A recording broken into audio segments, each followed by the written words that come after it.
Good afternoon, good evening, or good morning, wherever you are in the world. Welcome to the Joy Show here on the New Thought Media Network. I'm Barbara Jean. I am the host of this show, and this show is all about you. I believe there is just one you. And so this show celebrates my guests come on, we share their stories and celebrate their accomplishments, their trials and tribulations, whatever's going on. We love to bring you this great information. So I want to begin with the land acknowledgement. In the spirit of reconciliation and peace, we are grateful for the opportunity to meet on these sacred lands. We thank the generations of people who have taken care of the land for thousands of years. We recognize our oneness. We realize our history, and we choose to create a new reality.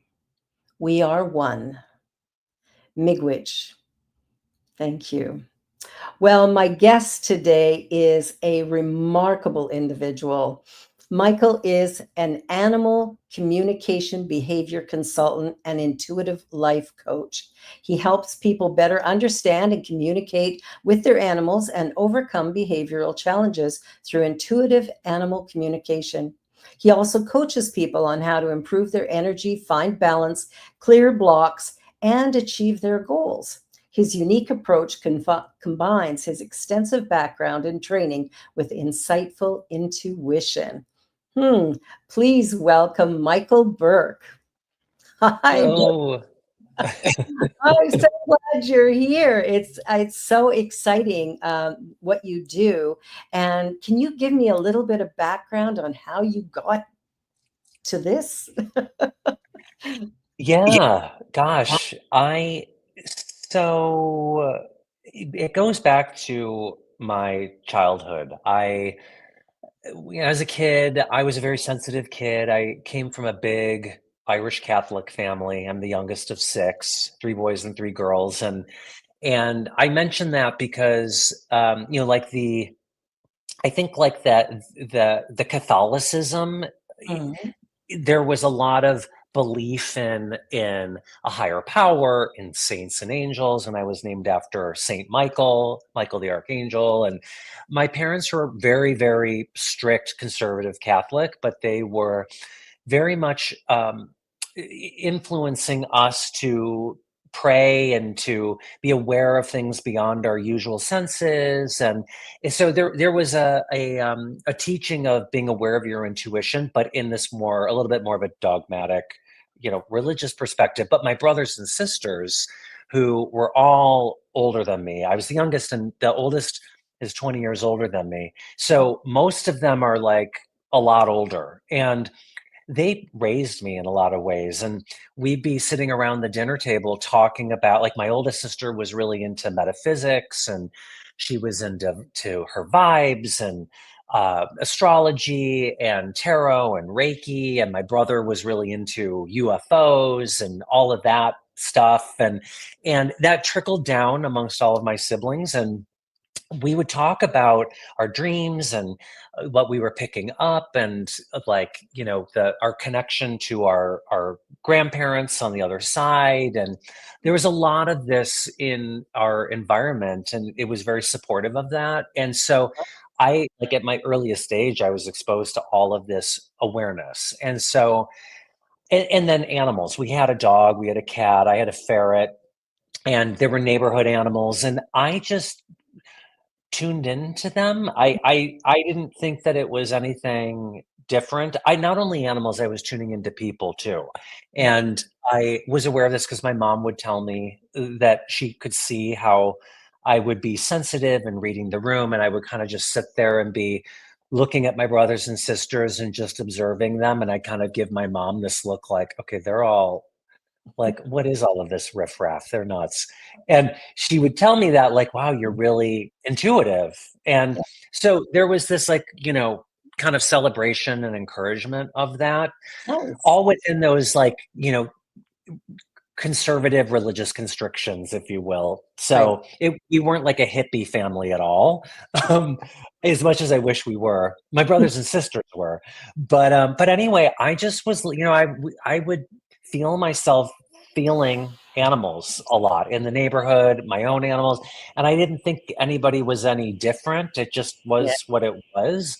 And as I got older, I when I got into high school, I started to pursue the all areas of metaphysics. I was pulling out books from my sister's bookshelves and my brother's, and I started to learn things like astrology and tarot and meditation and manifestation and those things while just having a love and passion for my own animals. And as I got into college, I was starting to do readings for people. Like I do tarot readings and look at people's charts and stuff like that. And it was all just fun on the side, but I started to draw more and more people to me. And I there was a time where I was sort of being so sensitive. Sometimes I'd be like, okay, why am I always drawing so many people to me to like, why are people giving me their social security number on the bus? Like, why are people, opening up and pouring their hearts out left and right? And I was a little like, I would never say to anybody, get away. But in my head, I would listen and hold space and Yeah. respond and help. And um, I just started drawing more and more people to me. And I started to do intuitive readings. Yeah. And from that, people would be like, "Well, can you thank you for helping me in my life. Can you help me with my dog? Can you read my dog or my cat?" And I was like, "Okay."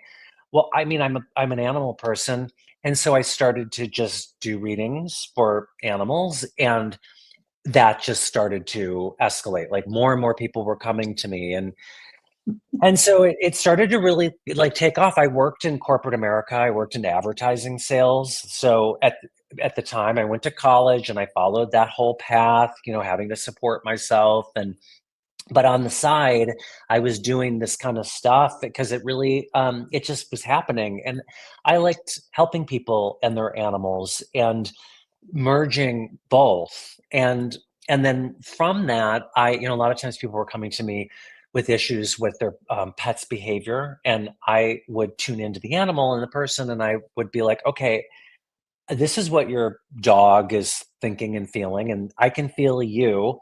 You just need a dog trainer. Like this is what you need. And so I something my guides told me, rather than sourcing out or referring people out to a dog trainer or an animal behaviorist, why don't you learn that? And so I was like, oh, so I started to learn animal behavior and training, and I gained tons of certifications, and not just that, but a lot of different modalities. Yeah. And I started to create my own skill set and offering where I tune into people's animals and to the people and help them manage their own energy and in turn their animals' energy. But then wherever is need for like behavior and training, I have that knowledge, skills, and awareness to assist there as well. Yeah. And so, yeah, it's kind of become this sort of holistic, multi-pronged approach in how I help people, their animals, their energy, and the behavior. That's awesome. Like, I really like that. The idea that you're tuning into both. Because I think what I'm learning with my dog, working with the trainer, is I'm the one who's being trained Right. Yes. so that Very much so. work with her effectively. Because I think there was a while there when she was jumping up and really being wingy that we would give her something to stop her, like a treat or something, because she was food motivated. But that sort of defeats the purpose. It's like you're doing a bad behavior and I'm giving you a treat to stop you and Right. stop you for a moment, but then you think bad behavior gets a treat. Yeah, that's exactly what I share all the time. Be mindful of what you're giving attention and affection to, and Yeah, treats are a form of attention and affection. exactly. Yeah, My yeah, you're enabling that. That's right. Well, and I think a lot of times when we get pets, we don't necessarily think about our overall lifestyle when we make the choice of the animal. Do you have some thoughts about how a person who's looking to get a dog or a cat, what they might consider before they do that? Yes, that's really important and usually is not something people are like, "Oh, I want a companion or I want a dog to sleep with me," or this comes up especially a lot with dogs. Yeah. there's so many different dogs and species and breeds, Yeah. and not every breed is good for everyone. You know, somebody might say, "Oh, I want a German Shepherd," Hmm. and because they're beautiful and they're strong. But a German Shepherd, they can be very sensitive. They're a working breed. They need a lot of mental and physical exercise. And if the person, if this happens a lot, people will come to me and they'll say, "Oh, my dog is reactive, or they are destroying the house," using like the Shepherd as an example. And the first thing I'll ask is, "Well, what's the exercise? Like, how often are you walking?" "Oh, well, we've got a yard. You know, No. we have a yard, and I throw the ball, and or we walk sometimes." And I never. There's no judgment. You know, there are Yeah. different choices that lead to different outcomes, but I'll encourage people to say, okay, well, if you haven't already adopted a dog or a cat, just be aware of what your lifestyle is. Cats too, like a Persian cat, it can be a really great cat for somebody that wants a cat that's really mellow and they're not home a lot, or Yeah. you know, they maybe an older person that just wants to chill at not a Bengal, or you know, not a Savannah, or there are a lot of other cats that can be getting into cabinets and Yeah. very active, at least when they're young. So just be aware of what you can handle, because you want to set yourself up for success. You want the animal to be set up for success. And Exactly. if you are otherwise, like, maybe it's about making lifestyle changes. Maybe it's Hmm. time to get out and be walking more, and the German Shepherd is going to be the one that's going to get you out. But Yeah. there's a commitment there, and being aware of what you can handle. So yeah, it's important. I think that's what's surprising. The first dog we had was a very small dog. We'd walk him usually twice a day, sometimes three times a day. And, that he was just really calm and mild. And if we had bad weather, he didn't want to go out at all. So he'd run out the door, do his pee, and run back in. But the dog we have now, Husky Shepherd Cross, mainly Husky, requires 3 walks a day and a lot of mental stimulation. So we've been working with a trainer since we got her, because I knew I didn't have the ability to do this. But we even bought games that we feed her in, puzzles, so that she has to work out how to get her food. So is there other things we could do for mental stimulation beyond Those the? are You're definitely on the right track. Those are things I would recommend, as well as agility. I often recommend it. Could be like makeshift agility, where you just have a broom or a mop balanced on 2 chairs, and you have your dog on a leash, engage the nose, and get your dog to wait till your dog is in a calm surrender state.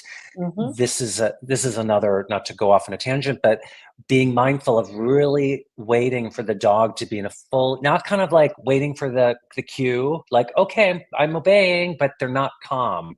There's Right. like excitement and really waiting them out until they're in a fully, like, often it'll be like exhale. They may even lay down, Yeah. and then you get them to jump over the broom or the mop, reward, reinforce it 3 more times, get them to go under. You can buy agility kits, but like these makeshift, things you have around your house, you can put together a nice little obstacle course.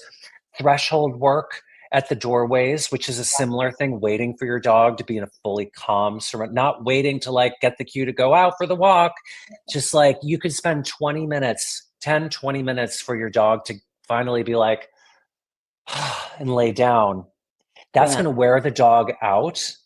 And Yeah. then you go out, that you reward the dog by going out. That's going to wear the dog out more than running laps around the block over and over, because of the mental. So, in place work, which I bet your trainer has been sharing that with you. It sounds like your trainer, with the cup puzzles and stuff. Place work is having a cot or a bed or some sort of designated spot where the dog their job is to stay on their place.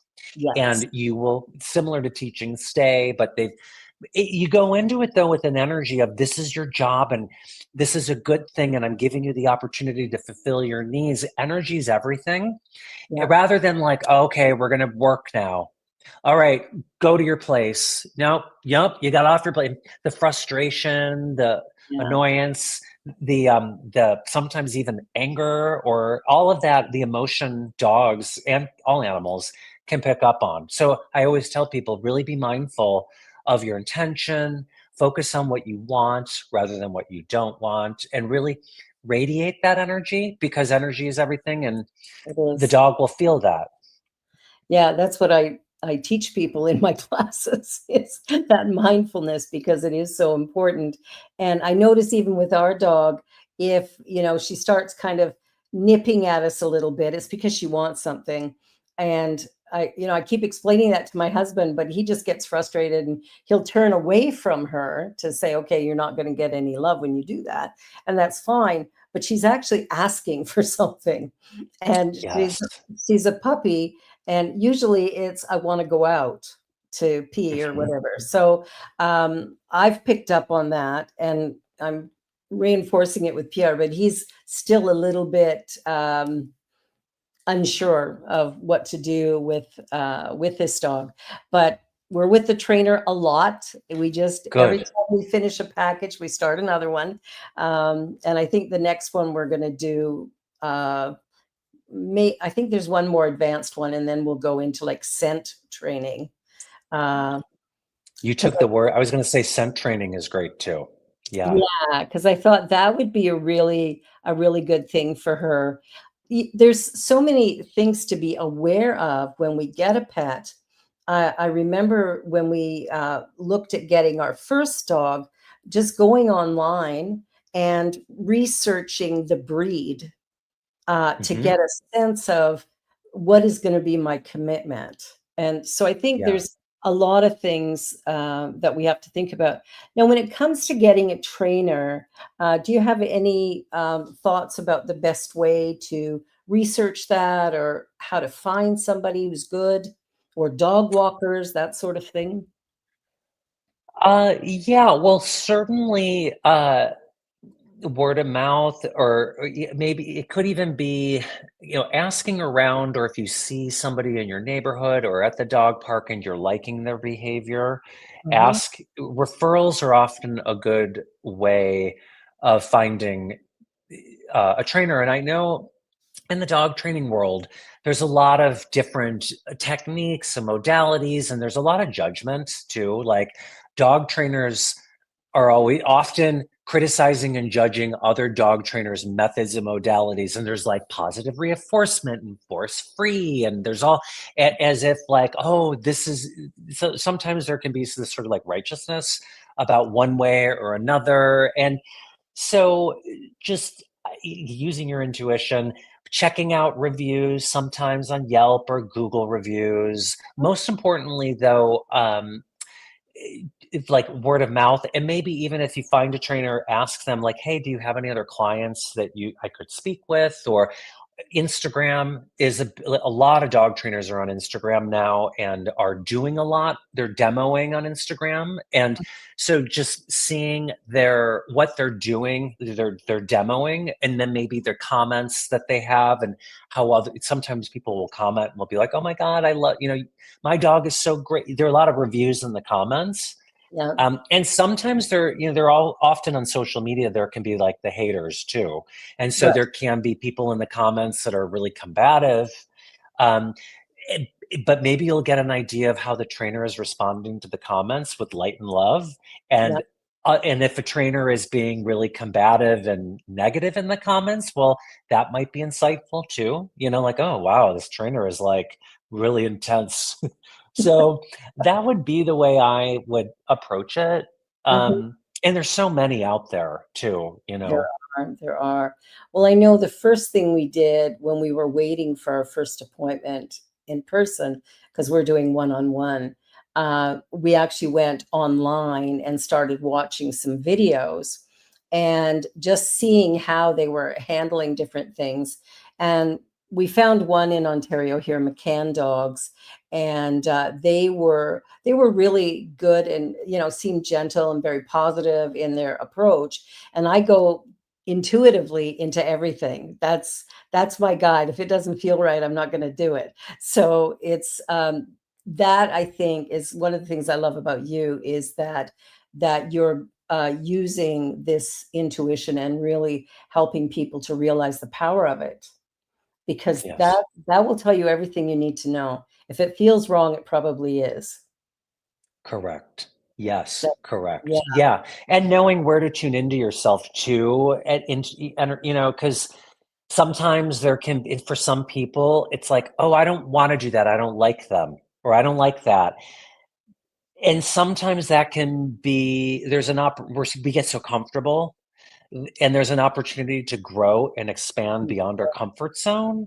And That's so no, I don't want that. That's bad. I don't like them or whatever. But it's like, or I often say, okay, kind of come out of your head, come out of your heart and go into your solar plexus into and the just see soul. what's, like what's happening there. And if you're feeling it like, oh, it feels good there, or you feel tight, or you just listen to your body a little bit, tune in and allow yourself to tune in and breathe on it.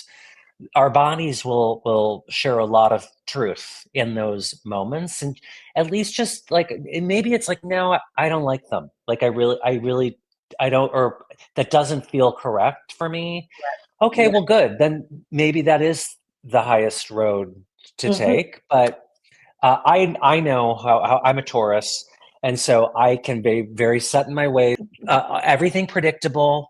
And when something new comes, it's easy for me to like have a knee jerk response, like, No, I'm good." And I've learned to like, no, but maybe this is listen to that guidance that brought me to the situation, that's Yeah. giving me the opportunity to learn. And then I do it. I'm like, oh, I'm so glad I did that, or met them, or Yeah. jumped in, you know? Absolutely. Well, I know for me, it is in the solar plexus where I feel things. And sometimes mentally I'll go, I don't want to do this or I don't want to do that. But in here, I get this feeling that yes, this is the right thing for me to do. And I think tapping into that is so important. My youngest child, I trained her from the time she was born. um, none of this stranger danger stuff, because sometimes you need somebody you don't know. But I said, tune into your intuition. How does your body feel? What is your body telling you? Um, and allow that to be your guiding force for everything you do. And I taught her that from, basically H2 when she was running around right on up, because I think sometimes we get rigid in what we do. I'm a Sagittarius, so I don't have any ridges. I just go, oh, yes. Oh, that sounds like fun. Let's do it. you know, so I get caught up that way a little bit, but I think there's really some power in that intuitive learning how to do it. Now, do you teach people how to tune into their intuition? I do. Yes, I Ah, do teach people how. Yeah, and I teach intuitive animal communication, but the first step, laying the foundation in connecting in with animals intuitively, energetically, and telepathically, is tuning into yourself first, oh, being for aware of what is your energy, what is not your energy, reading the environment, connecting into your inner guidance, your higher guidance, your guides, just really strengthening those abilities, those muscles, so then you can step forward and accurately communicate and connect with animals in that way that's very grounded and objective. So you're not confused by what's yours, what's not yours, what's in the environment. But yeah, so I start with the person first. Okay, that's wonderful.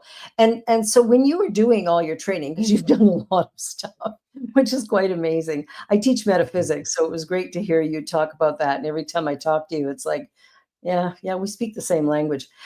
What's interesting is, tapping into the animals. Like once I've kind of got my intuition worked out, what is kind of the next thing I need to do in order to really connect with my pets in a way that I know what really is needed when there's a problem, or even when there's not, you're having a lazy day, let's just connect. What would be, yeah, okay, I got to stop talking here. Yeah. No, it's Right. Well, and that's, I mean, it's funny you say, okay, I have to stop talking here. Often that's what it is with our animals. Like, just quieting, just being mindfulness, Mindful. living in the moment, being present in the moment. Meditation is a big part of what I do. That's another aspect of my work is being a meditation teacher. Just, but sometimes people are like, "Oh, I can't meditate," and I know I don't, blah blah blah.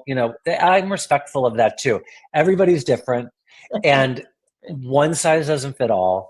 Yeah. But any way you can find, a person can find the opportunity to just surrender to the moment, be present in the moment, just focusing on your breath. It could even be just, laying. I'm looking at my dog sleeping over here. That's why I'm like looking at him, laying with him, just being with him, mindfulness, just noticing the petting his fur. What does his fur feel like? The rhythm of his breathing, the rhythm of my breathing. We're breathing together. Just really bringing yourself into the present moment and all of the subtleties that can be noticed and appreciated Mhm. simply just being together, and doing so and starting to practice that regularly, like every day, just calming down, quieting the mind. Because when we turn down the mind, even just focusing on one thing, it Uh, doesn't have to be like clearing your head of everything, no thoughts at all. Using your animal as like the focal point, at least just focusing, okay, I'm just following his breathing, I'm petting him, his beautiful eyes, his soft tongue, and I'm looking into his eyes. It's focusing on the one thing, so it's quieting the monkey mind, and it yeah. opens us up to notice the subtleties in the communication, connection, relationship, and then holding the intention, okay, I'm in the process of deepening my communication and connection with my pet, my animal, at a deeper, more intuitive level. Just setting that intention and imagining, using your creative imagination. Like, what wouldn't it be amazing to feel divine downloads coming from my dog, or to sense what they need? Maybe I see a picture in my head. Maybe I hear them. Maybe they communicate to me in dreams. Just allowing the wonder and the almost like the daydream, the creative imagination. Just allow yourself, what would that be like? How would I love that to be? As a way of like just kind of putting it out there, Yeah. and then being consistent, every day, just showing up with the intention of opening up, being very much in the process. And then you start to lay the foundation, you're strengthening the muscle. Yeah. It gets easier when you're quieting your mind. It could be a formal sitting in for 20 minutes meditating too. Yeah. But whatever it is, then you I'll use myself for example. Like, then I could be like out walking my dogs, and a loose dog comes charging at us, and I will be able to respond in the moment with ease, calm, confidence, and communication with my dog. I can respond to the dog coming in. I can get my dogs to get behind me, follow my lead. All of it just locks into perfect communication with everybody, Yeah. like a blink of an eye, like without even thinking of it, because I have practiced this, That's regularly through meditation in whatever form that is. It could be movement. Sometimes it's walking. Maybe it's, walking dogs is a great way. Maybe it's a walking meditation where you're taking in the environment, you're focusing on your breath, feeling the earth below you. Um, that could be, because that's for more active people, that's still a form of meditation. mindfulness, essentially. I love that. I love that. Well, we're going to take a little commercial break on that point, and we'll be back in just a minute. You're watching The Joy Show here on the New Thought Media Network. Please don't go away, because there is a lot more to come, and we'll be back with Michael Burke in just a minute or two. Please help us say thank you to our organizational sponsors, including the Hepperlin Foundation, Affiliated New Thought Network, International New Thought Alliance, Science of Mind Archives and Library Foundation, Center for Spiritual Living Denver, Center for Spiritual Living Midtown, New Thought Philadelphia, Planned Happiness Institute, Summit Center for Spiritual Living, One Heart Retreats, Center for Spiritual Living on the Lake, Unity Spiritual Center, Kitchener. Om Center for Spiritual Living, La Mesa. Satya Center. Center for Spiritual Living, North Jersey. Unity of Savannah. And Center for Spiritual Living, Seattle. As well as all of our individual donors. Thank you for making New Thought Media Network a place to be. Please come be you. And remember, like, share, and subscribe. New Thought Media Network. Positively inspiring.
New Thought Media Network.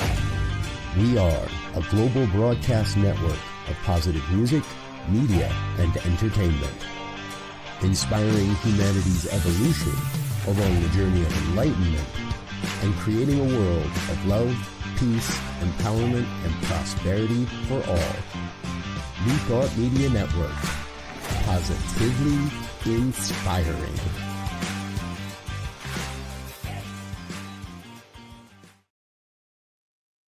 Welcome back. So the Joy Show continues with Michael Burke, and I just want to talk a little bit about your book. I'm looking at the chapters that you've got here, and I've only read a little bit of it so far, but so there's power in the present moment, setting intentions and cultivating awareness, mind, heart, spirit, intuition, connection, becoming a stronger receiver. So that's sort of what you were just talking about, is working with ourselves to kind of get in tune with all of this. What kind of are you covering there? Like, can you expand on this a little bit, or? Yeah. So finding again, the book starts out with tuning into yourself and finding what works for you. What works for you. What is the meditation practice going to be that you're going to love and connect with and be willing to show up to each day and to just make second nature? And I give some suggestions of ways to do that, and I share some examples in my own life and how that helped me, as well as people I work with and their animals. And then I share exercises like how to become a stronger receiver, like how to tune in and read the room or read the environment, creating a database within your mind. For me, it's like I have this like database in my mind's eye. So when I'm tuning in to the moment, the environment, people, animals, I'm receiving the energy, I'm setting an intention to tune in, and then it's almost like it goes through this database of mine, and I'll feel like a symbol will pop up, or like a something. It could be a feeling, it could be I hear something in my head. I use this in the book, and I mention this a lot because it's an easy example, like tuning in, and maybe for me, maybe I'm seeing an apple, maybe I'm connecting in with a dog, and they're showing me an apple. And so the apple could mean they love apples. Or it could be back in the day, it used to be children would give apples to teachers to say thank you teacher, thank you for everything you taught me. So Yeah. there could be an energy that I'm getting from the dog that's grateful for everything they've learned from their human. But my database is interpreting that energy. It's coming through as an apple because it's like my intuitive inner being knows that that's the quickest way for me to come up with that communication. Or, I mean, the apple could be a door stopper that the dog is always tripping over, or a toy, or, Yeah. it could be a lot of different things. But learning how to create, like, tune in, feel your environment with all of your senses, with your eyes closed, feeling what's in front of you, what's behind you, what's above you, what's below you, and really allowing yourself to imagine what's coming to you and then writing it down. Journaling is a big part of what I teach in my book. I give some journal. Every chapter has journal prompts based on what I've shared in each chapter, but encouraging you to write things down, to connect in with yourself first, as well as the animals and your environment, and write down what's coming to you. And it's also a form of like creation, kind of channeling, Yeah. bringing through energy and then reflecting upon it. Mhm. But creating a consistent practice and committing to showing up for yourself through a journey of wanting to learn how to communicate and connect with animals, both living and in spirit. And then um, and there are a lot of different in the book. I have various different exercises, like specific meditation processes for doing so. So I give a lot of examples, like through your third eye, through your heart. There's one called the Sacred Round Table, where I imagine in it for myself. I'm imagining I'm sitting at a beautiful sacred table with all of the animals that I would like to communicate and connect with. Maybe they're all on the other side, maybe they're living, maybe it's a little of both, and just having a little meeting, so to speak, and tuning in and recognizing the different energetic frequencies amongst them all, and then writing it down.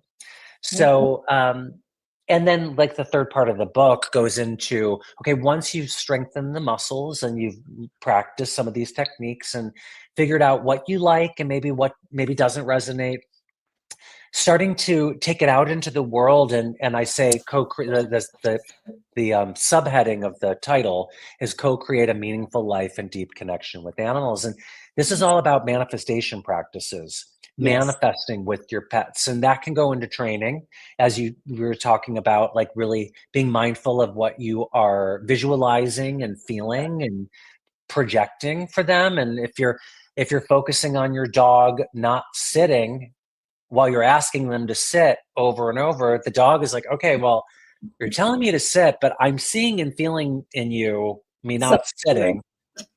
So visualization, visualizing, feeling, what would it feel like to have your dog sitting and listening rather than not, and radiating that energy into the environment. And so I share a lot of practices in creating together, and however you'd like to creating a life together, whatever that is for you. that's very cool because that is a more holistic way. I think it's really helpful not only for our pets but for our people. So Yeah. we're tuning into our children better. We're tuning into our work associates better if we can get into that place. And as you talked about meditation, I'm glad you mentioned the moving meditation because I've met some people who go, I can't sit still. Well, you don't have to. Meditation Right. isn't one thing, it could be many. I'm teaching a meditation class tomorrow morning, and just to introduce the different ways, and it's finding your way, what way works best for you. And then sometimes it'll work well for a while, and then you need to change it up. And that's okay too. So it's a little bit of practice to get to the point where you can actually begin to hear your animal, what they need or what they're asking for. So I love Yes. that you can train people to do that. Now, you also do sessions with people. I don't know if you do in person. I know you do online. And tell me a little bit about the sessions that you offer for somebody who might have a challenge with their pet. Yeah, so I years ago, so now pretty much my business, especially after the pandemic and everybody going online with video, I'm able to work with more people and their animals all over the world Yeah. through Zoom and all, video online. But so I'm not really doing as much in person. Here and there I have and will, but for the most part it is all online.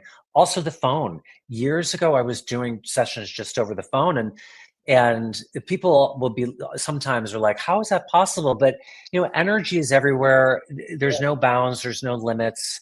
You think about when you are thinking or feeling a friend of yours, and then they call or they text and you're like, oh my god, I was just thinking about you.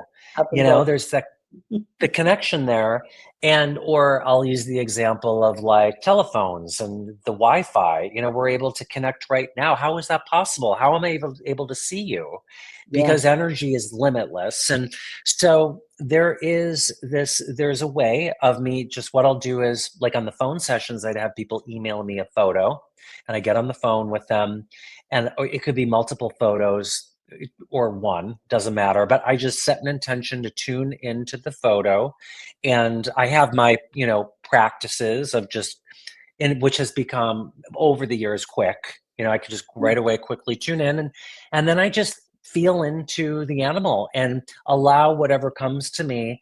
I'll go silent for a few moments, and then I will have a connection and I'll start speaking. Now, I'll often ask people, is there a reason you're coming to the session? Is there something you want to focus on? Because sometimes if they're just like, oh, I just want to know what my animal has to say, well, it's possible, but having sort of they're animals. So I often want to I'll confirm that with people, like, they're not humans. So on some levels, they do communicate like we do, but in many ways they don't. And so we can zero in and focus on what's coming through. And like I said, I might be seeing a symbol in my head or a feeling or a scenario, and I'll just start sharing what comes through. And it can be like a game of charades at first, where I'm like, why am I seeing an apple? And the person's maybe like, I have no idea. We don't feed apples. And then they might be like, oh my God, my daughter calls grandmother apple or something, like sometimes, like, oh my god, I know what that is. And then it's like, okay, now it starts really piecing together. And so, Well, and video, they don't have to, the animal can be on video, but they don't have to be either. I usually will say, send me a photo or photos ahead, so then I can just tune in. And the animal could be anywhere in the world, they don't have to be with the person. yeah, But a lot of times people will say, like, oh my gosh, my here's my cat, they're sitting on my lap now, or they just calmed down, or yeah, they, like, they're listening or they're looking at the screen. And I'm like, yeah, that happens. it does. So I it can noticed. be in any area too. Behavior, it could be sometimes how I never like to diagnose. People will be like, oh, can you tell me what my dog wants me to give them as far as medicine or whatever? And I say, talk to your vet.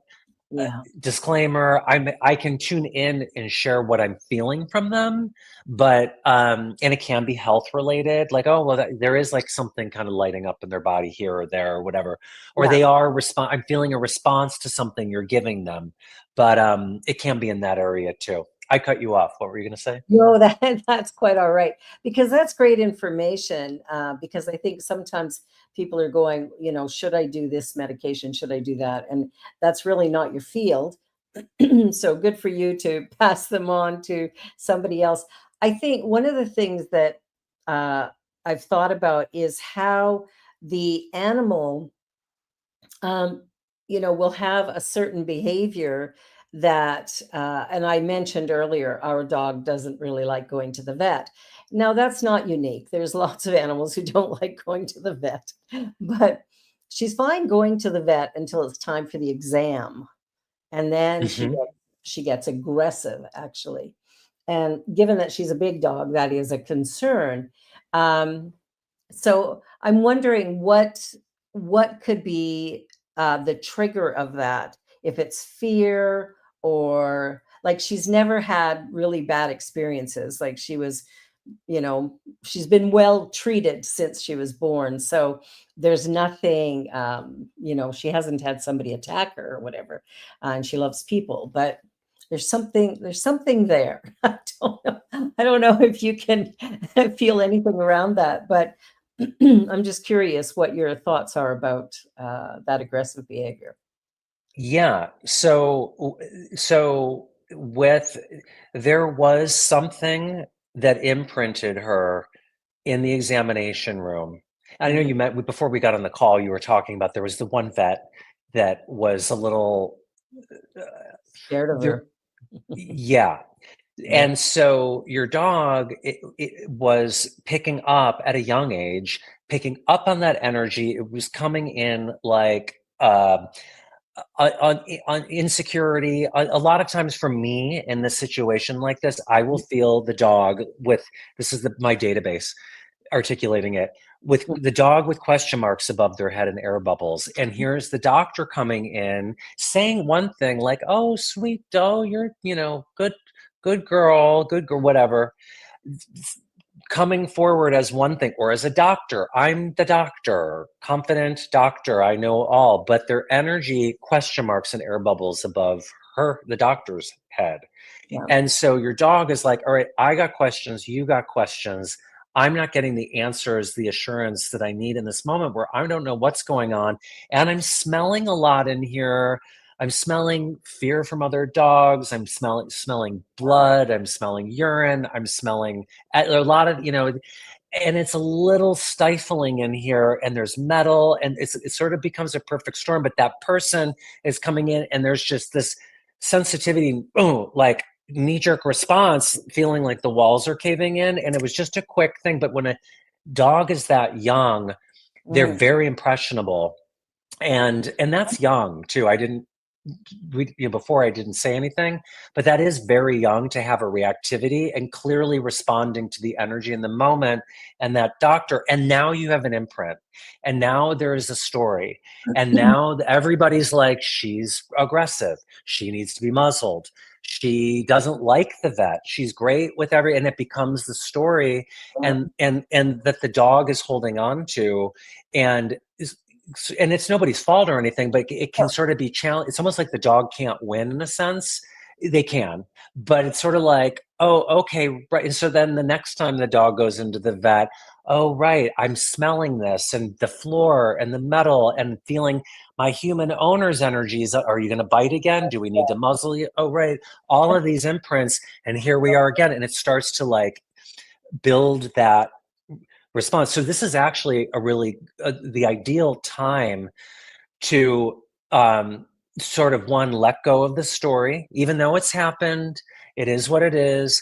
But every moment's a new moment to create a new imprint and to erase that imprint and create a new one and to show her how to make a better choice and response in Oh, that situation, which can be a process. And yeah. I mean, I would even, not that you're asking, but my recommendation would be one, yeah, like maybe it's a different doctor that has a different energy, but going in, maybe it's even having your trainer go in with you if that would help.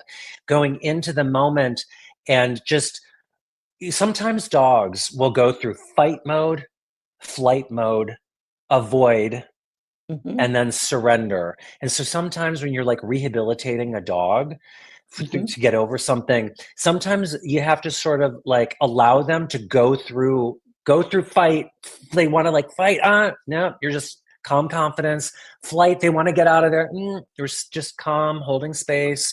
Yeah. I want to go in the car, avoid. No, everybody's breathing. We're waiting you out. We're waiting you out to get to surrender. Okay, I surrender. Because usually it's like, oh, reaction, reaction, aggression, aggression, bite, bite, bite, bite. Let's get out of here. And the doctor's on a schedule. We're backed up. We got a lot of people. We got to get out of here. And then it's like, we got to get out. And you want to remove the dog from that situation to not traumatize them. But if you can end everything on a calm note for everybody, bring everybody to calm surrender, not like waiting it out, still tense, but quiet, everybody calm surrender, then you're ending it on a calm note and you start to erase that imprint. So the next time you bring her in, she's like, oh, okay. Well, the last time I was here, I was calm, essentially. Now it can be a process of rehabbing that, Of but course. just committing to it. So that was a long answer Oh, I to love it. Yeah, no, that's perfect because what I noticed in the room is the doctor, the new doctor, is somebody who had actually worked with our other dog. And so we specifically asked for her because she's really good. Um, and she was great, but Pierre was very anxious. uh-huh. And so, I think, obviously Aurora was feeling his fear and his expectation that there was going to be a repeat. And I know even before we went, I went, oh my gosh, is it going to happen again? But while we were in there, I had her leash the whole time and just sitting very calmly and smiling and, chatting with her. And the doctor was very gentle, and the technician that came in was very, very gentle with her, which helped. But they did muzzle her, which, was okay because she did kind of bite Pierre. But I think that idea of just, in fact, we may just go in and have an appointment and don't do anything. Just get to that place Yes. of calm surrender with everybody around and then leave.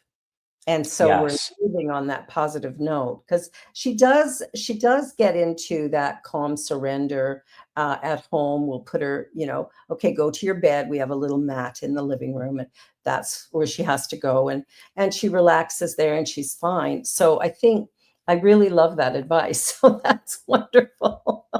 And she's so good. You told me offline that Yeah, she's so great with people. And so people, yeah. so that shows that if she's so great with people, she can be that. She has it within her, within that environment. And Pierre is a big part of it too. Oh, It's sure, yeah.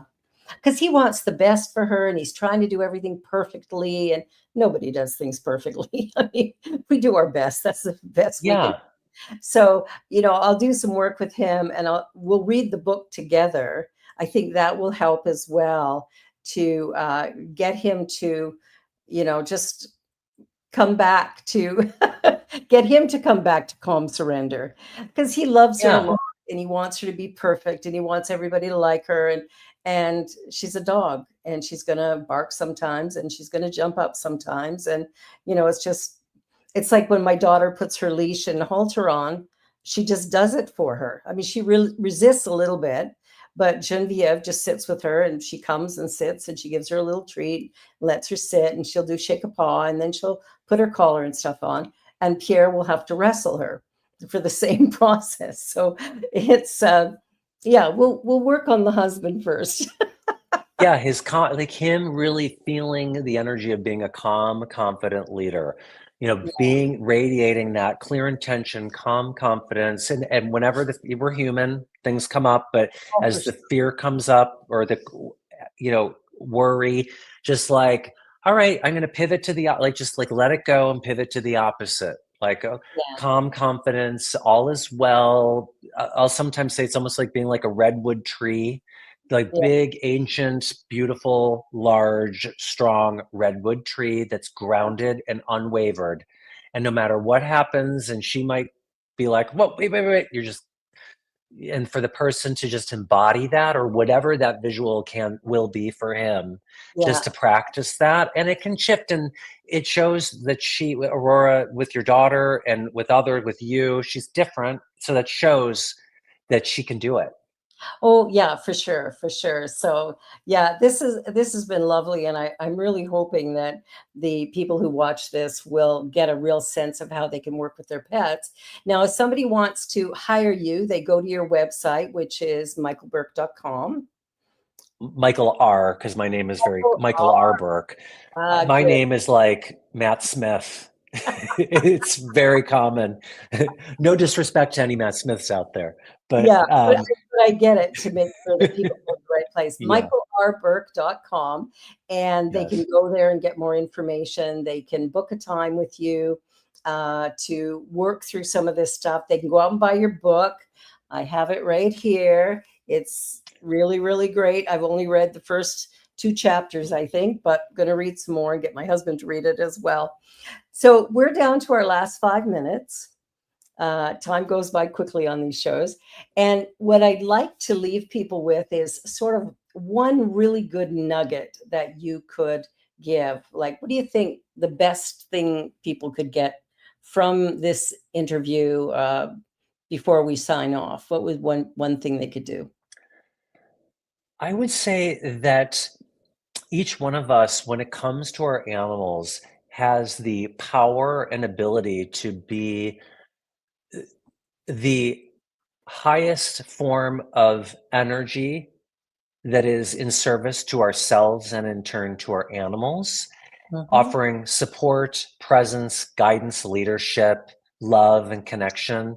When we are mindful and aware of our own energy and recognize our power in manifesting the best within ourselves through choice and intention and visualization and awareness, being mindful of our energy and taking the reins of our energy and creating what we would like to feel for ourselves. We're doing that for our animals. And in doing that, it strengthens our communication and connection with our animals. And animals respond so much to our energy. And so it doesn't have to be just like, how am I sending intuitive messages to my animal, and how do I can't do that. No, it's just radiating an energy of how you would like to feel with clear intention, how you would like them to feel, and recognizing this sacred partnership that we have as energetic beings with each other. And most importantly, really living in the moment, really living in the moment, letting go of the stories, you know, the future, just really being present and showing up in the moment, because our animals look to us in the moment like, I'm here, I'm here, what are we doing? This is the moment. And that's where the magic is with them. Absolutely. I love that. I love that. We have a cat that she's 1 year old and she plays fetch. And she plays fetch with a little hair, those little fabric kind of hair tie things. So we'll flip Oh it yeah. and she'll run after it and get it and bring it back. And I've never, Oh, I've never seen a cat play fetch before.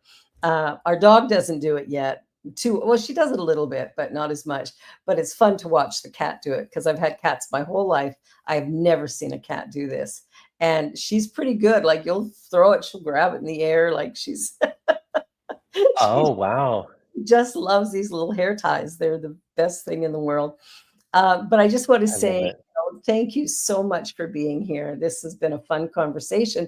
And I'm really hoping that people start to really get that it's their energy that's beginning to impact the animal as well, and getting to calm surrender is that's one of the first things our trainer taught us, is we have to get her to calm surrender.